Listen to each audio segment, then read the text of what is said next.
यह एक electrical motor है। यह अभी तक खोजी गई सबसे महत्वपूर्ण डिवाइसों में से एक है।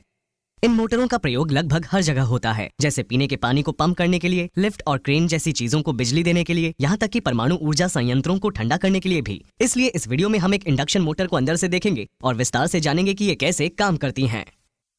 इंडक्शन मोटर कुछ ऐसी दिखती है। ये इलेक्ट्रिकल एनर्जी को मैकेनिकल एनर्जी में बदलती हैं, जिनका प्रयोग पंप, पंखे, कंप्रेशर, गियर और पुली आदि को चलाने में होता है। लगभग सभी पुर्जे मेन हाउसिंग के अंदर होते हैं। सामने की ओर हमें एक शाफ्ट दिखाई देता है। यह पुर्जा घूमता है और हम पंप, गियर और पुली को इससे जोड़कर अपना काम पूरा कर सकते हैं।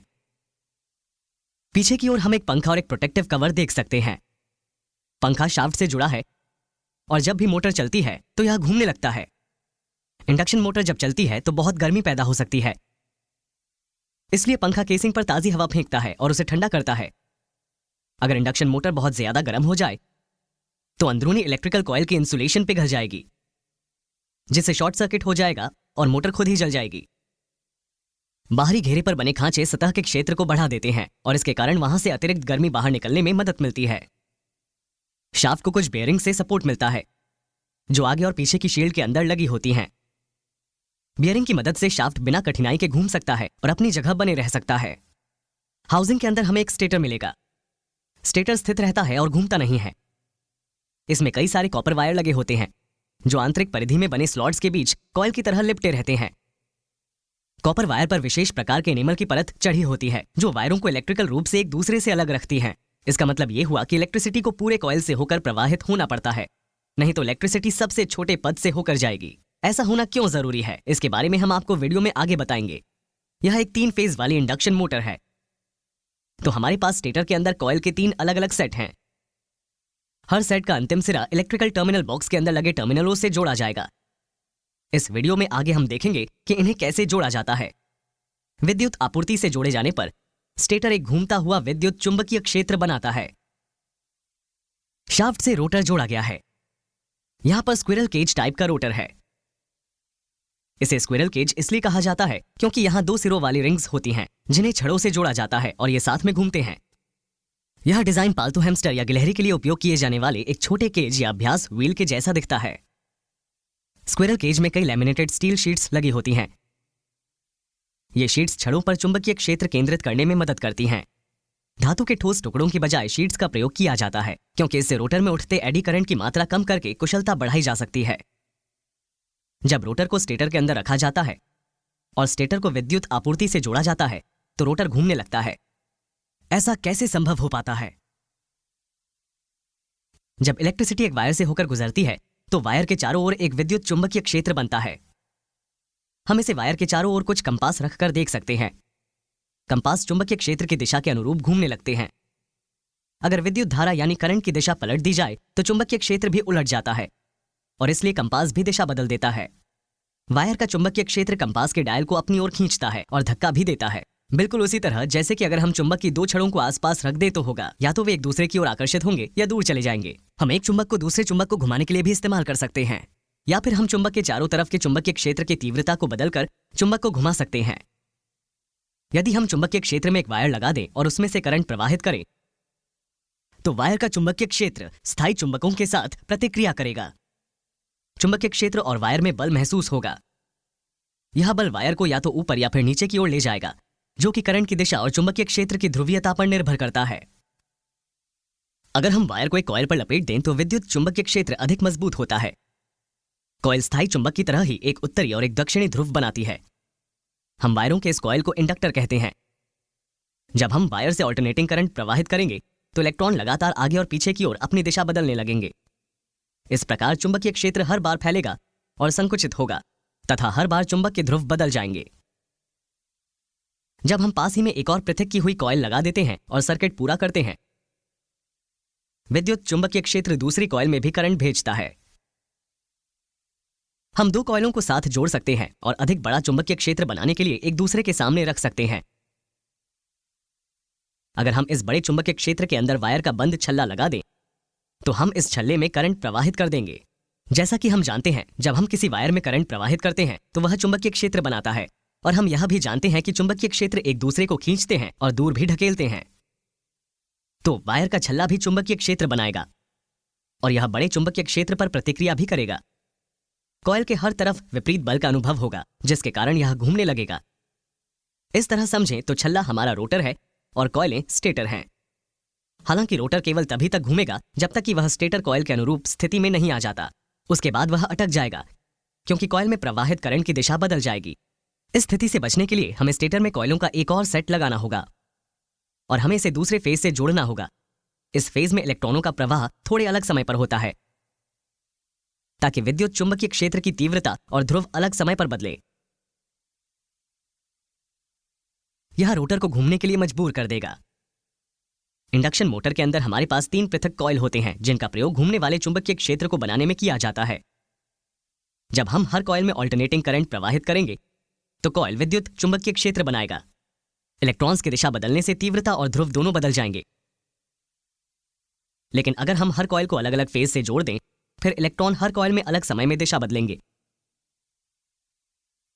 इसका मतलब है कि चुंबकीय क्षेत्र के ध्रुवों और तीव्रता में बदलाव भी अलग समय पर होगा। इस चुंबकीय क्षेत्र के प्रसार के लिए हमें कॉइल के हर सेट को पिछले फेज से 120 डिग्री पर घुमाना होगा और फिर इन्हें स्टेटर से जोड़ना होगा। कॉइलों के बीच चुंबकीय क्षेत्र की तीव्रता और ध्रुव भिन्न होते हैं, जिनके संयोजन से घूमते हुए चुंबकीय क्षेत्र का प्रभाव उत्पन्न किया जा सकता है। हमने इस वीडियो में पहले देखा कि पास ही लगे दूसरे कॉइल में करंट भेजा जा सकता है। स्क्विरल केज में छड़े के हर सिरे शॉर्टेड हैं। इस तरह ये कई छल्ले या कॉइलें बनाती हैं। हर छड़ एक करंट बनाती है और चुंबकीय क्षेत्र बनाती है। रोटर छड़ों का चुंबकीय क्षेत्र स्टेटर के चुंबकीय क्षेत्र पर प्रतिक्रिया करता है। रोटर छड़ों का चुंबकीय क्षेत्र स्टेटर के चुंबकीय क्षेत्र की ओर आकर्षित होता है।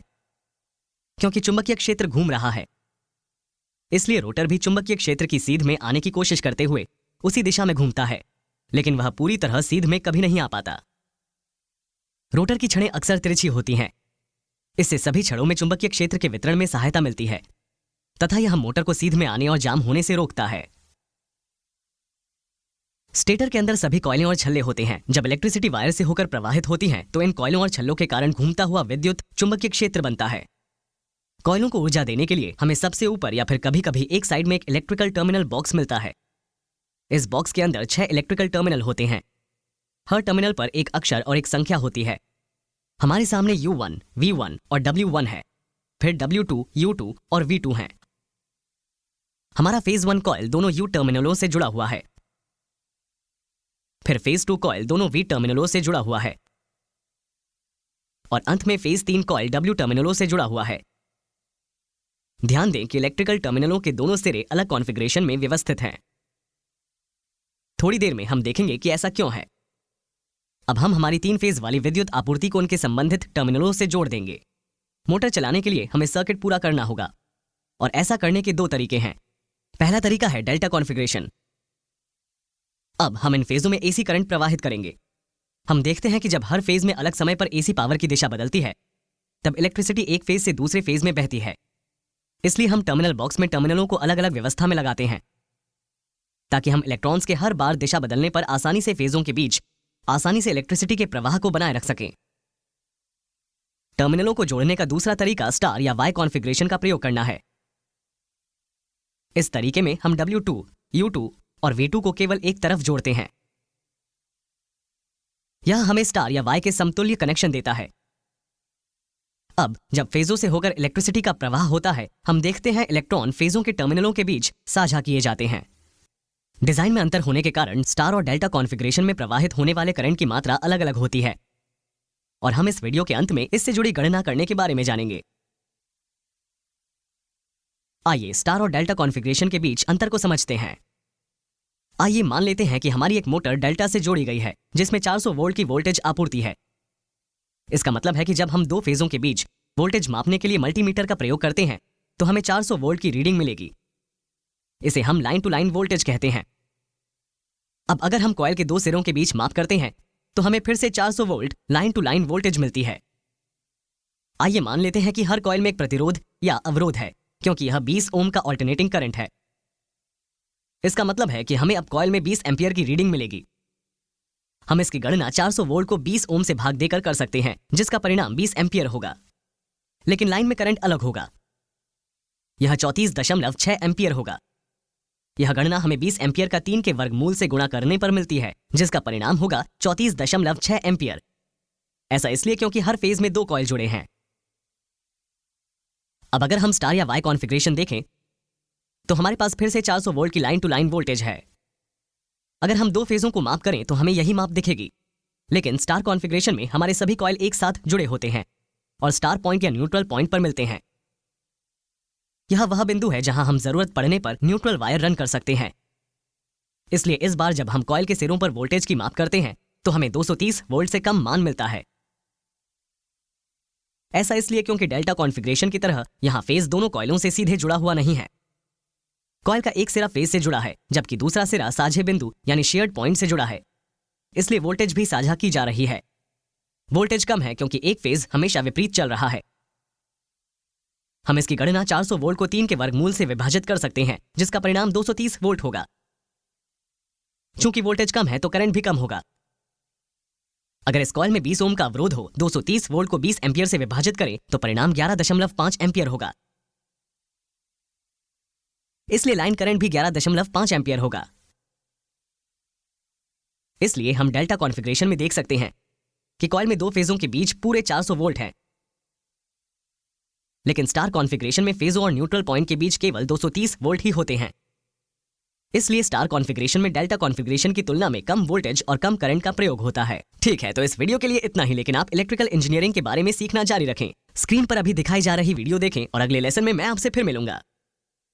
हमें फेसबुक, इंस्टाग्राम, लिंक्डइन के साथ साथ engineeringmindset.com पर फॉलो करना न भूलें।